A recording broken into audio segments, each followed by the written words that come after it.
আলাইকুম। আজকে আমি তৈরি করব চিকেন মোমো। আমার যা যা লাগছে, প্রথমে আমি মুরগির মাংসের বুকের কিমা নিয়ে নিয়েছি, পেঁয়াজ কুচি, মরিচ কুচি, ধনিয়া পাতা কুচি করে কাটা, আদা রসুন কুচি ঝুরি ঝুরি করে কেটে নেওয়া, লবণ। প্রথমে আমি প্যানে বাটার দিয়ে, বাটারটা গরম হয়ে আসলে আদা রসুন কুচিগুলো হালকা ভেজে নেব।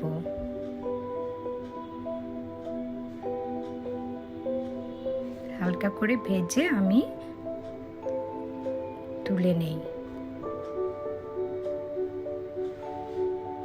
এখন আমি কিমার মাঝে পেঁয়াজ কুচি দিয়ে দিলাম, মরিচ কুচি দিয়ে দিলাম, ধনিয়া পাতা কুচি দিয়ে দিলাম। এখন এগুলো ভালো করে মেখে নেই।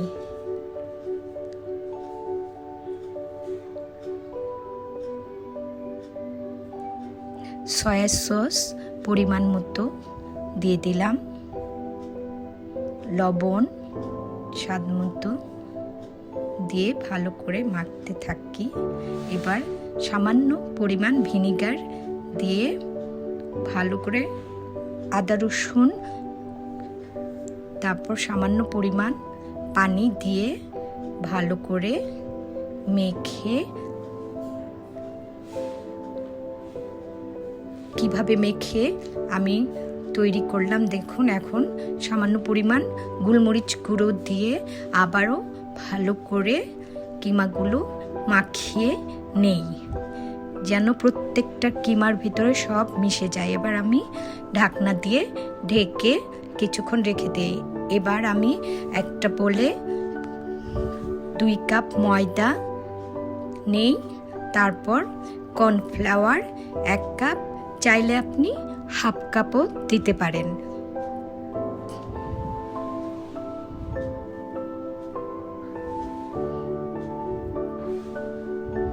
ভালো করে মিশিয়ে সামান্য পরিমাণ লবণ দিয়ে সম্পূর্ণ ভালো করে একসাথে মিশিয়ে নেই। এবার হালকা কুসুম কুসুম গরম পানি দিয়ে অল্প অল্প করে পানি দিয়ে আমি মিশ্রণটুকু মাখিয়ে নিব। দেখুন আমি অল্প অল্প পানি দিয়ে মাখিয়ে নিচ্ছি, একবারে সবটুকু পানি দিব না। আমার মাখা প্রায় শেষ হয়ে গেছে। এখন আমি কিছুক্ষণ ঢেকে নিব। আবার এটাকে বেলুন পিড়াতে ভালো করে হাতের তালু দিয়ে মাখাতে থাকবো। দেখুন আমি হাতের তালু দিয়ে কিভাবে ময়ানটা করে নিচ্ছি। হাতের তালু দিয়ে আপনি মাখিয়ে নেবেন। এবার একটা চাকু দিয়ে ডোটা কিছু কেটে রেখে দেই।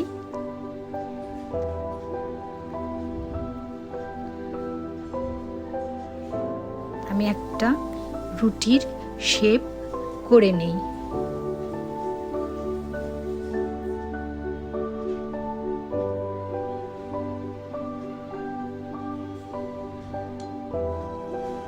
এখন আমি একটা গ্লাস বা মগ দিয়ে পরিমাণ মতো করে ছোট ছোট গোল করে কেটে নিব। দেখুন আমি কিভাবে করে নিচ্ছে। আপনার মোমোর সাইজ অনুযায়ী আপনি কেটে নেবেন। বেশি মোটা করবেন না। এখন আমি মাখিয়ে রাখা কিমাটা পুর তৈরি করে কিভাবে ভাজ করে মোমোটা তৈরি করি দেখুন। প্রথমে আমি চাপ দিয়ে দুইটা কুচি দিব। দেখুন কিভাবে 2টা কুচি দিলাম। তারপর মাঝখানে একটু জয়েন্ট করে আবার এই পাশে 2টা কুচি দিয়ে তারপর এই 2 সাইডটা জয়েন্ট করে দেব।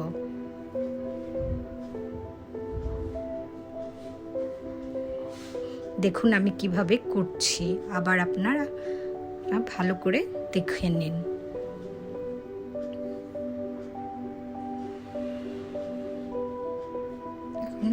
এই দুই সাইডটা আমি জয়েন্ট করে দিচ্ছি।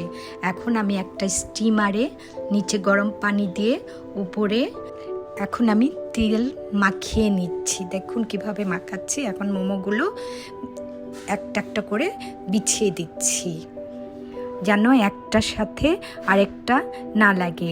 এইভাবে আমি 15 মিনিট স্টিম হতে দিব।